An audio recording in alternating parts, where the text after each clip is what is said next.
ಇನ್ನು ಧರ್ಮೇಂದ್ರ ಪ್ರಧಾನ್ ರಾಜೀನಾಮೆಗೆ ಪ್ರತಿಭಟನೆ ನಡೆಸಿರುವಂಥ ಸೋನಂ ವಾಂಗ್ಚುಕ್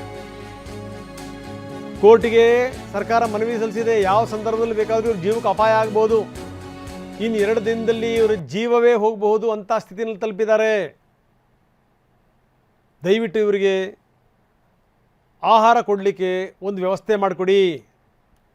19 ದಿನಗಳಿಂದ ಸತ್ಯಾಗ್ರಹ ಮಾಡ್ತಾ ಇದ್ದಾರೆ. 9 kg ತೂಕ ಕಡಿಮೆ ಆಗಿದೆ ವಾಂಗ್ಚುಕ್ ಅವ್ರದ್ದು. ನೋಡಿ, ಇನ್ನು 2 ದಿನ ಸತ್ಯಾಗ್ರಹ ಮುಂದುವರೆದರೆ ಜೀವಕ್ಕೆ ಅಪಾಯ ಇದೆ.